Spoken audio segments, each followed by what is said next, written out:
All right, guys, welcome back. These are the curtain rods that I got. So they are from Walmart and they were like $3. These little guys were actually only $2 and then the big long one was $3. So the $2 ones will go above these windows. Like I said before, these were already rigged up for roller shades, but I actually just left these brackets up here because I think the curtain rods will be able to just form around them. And the $3 one will go on that big window. And I'm going to try and use the pillowcases to turn them into curtains. These are the pillowcases. For those of you that have been here for a while, you probably remember my no-sew curtain hack. Do you hear that rain? Imagine sleeping in the camper in the rain, bro. Oh. Anyways, so the pillowcases and most sheets already have this like tunnel right here of material. So I just cut them here and then run the curtain rod through this upper part and just cut them to whatever length I want them. So this one I'll probably end up just cutting in like half. So I'm going to try and do that same thing with these pillows. I do have 4 of these pillowcases that came with the sheet set. So I'm going to try and use one for each small window and then do one on each half of the big window. So let's go ahead and see if these work, okay? I want to see if I'm going to need to use these. They do come with their own brackets. So if I need to use the brackets that they came with, like if they don't fit on the ones that are already there, I'm just going to unscrew the ones that are there and put these brackets in the exact same spot. But as you can see, these are kind of like hollow. So this metal is pretty cheap. So it's pretty bendy, and I think I can kind of just bend it to shape. I'm hoping they're long enough though, because I'm a girl, so I didn't measure. I just said, that looks about as big as the camper window when I was at the store. You know? Okay. Oh, dang, diddly. You know what I'm saying? Look at that. Not long enough. I should have measured. But hopefully this one will be big enough. I think this one I might have bought a way too big one. So, and it's busted. Why would you do this to me, Walmart? Come on now. That's okay, I'm super strong. I just bent it back. No worries. So I do think just for them to be like as sturdy as possible, I am going to remove the old roller blinds before I put these up. But I can still make the curtains today. And these curtain rods will be big enough for the one in the kitchen. So, you know, it's not all a wash. Alright, so I'm measuring them to the length that I want them.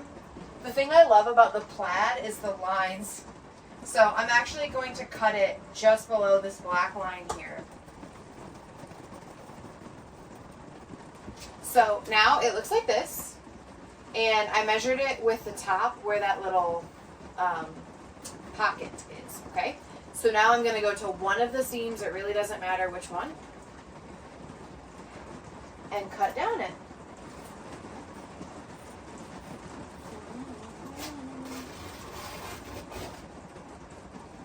It's kind of up to you how you want to do it, but I want 2 curtains that meet in the middle. So I'm going to cut down both seams.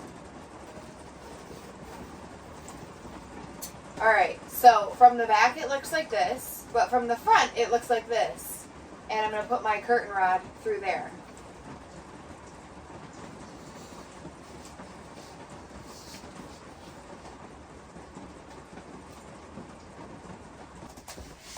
Okay, and then, because again, this is supposed to be low maintenance and low cost, low effort. I did spend a lot of time reupholstering these, but the curtains, like, who cares?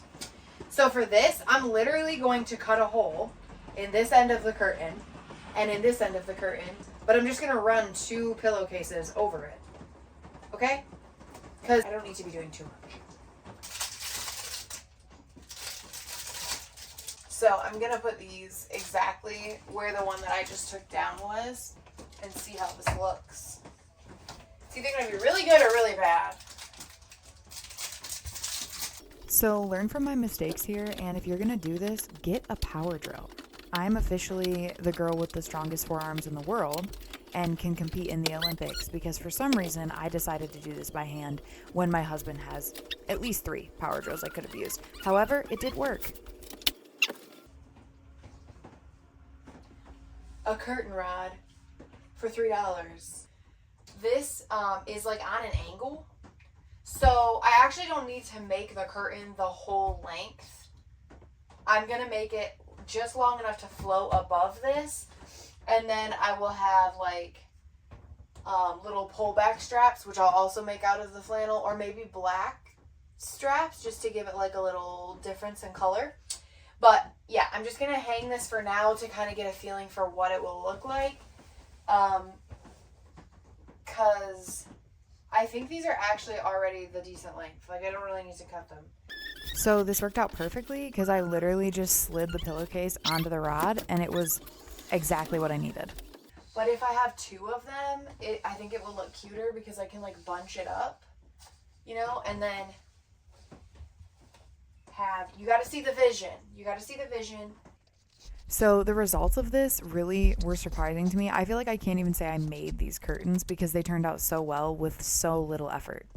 So, bam. You know what I'm talking about? Did that with 2 pillowcases. So I'm going to take those off and put them in the dryer because they're a little wrinkly. But, I mean, when I do it, I do it. Am I right? I mean, look at that. All right, guys, I'm back. I have these significantly less wrinkly and the right size curtain rods. So let's get this going. So obviously this project did end up taking me more than 1 day, but it really only took probably 4 hours cumulatively of work. And that was just because I didn't use a power drill to take the old brackets off or put the new ones on. And of course, did not measure the curtains, so I had to go back on another day to buy the right size curtain rods. However, I would still give this approach a 10 out of 10. Happy dance, well earned. So this project pretty much brought the front end of the camper to a close. I may paint these walls later, and of course I might refinish the table, but for now, I think it's perfect. Pillowcases, not bad. And of course, let's take a moment to remember where we came from. This is what the trailer looked like when we first bought it, and I have put $22 in total into this remodel. And that's really only because I bought curtain rods and some cleaning products. This has all just been labor. I spent about 15 hours altogether on this, and it's because I used old flannel sheets that I already had, thread that I already had, and I didn't use my sewing machine. But the work is far from over. This is the back end of the camper, and you can see the leak in the left corner there. That is what we're going to be fixing next.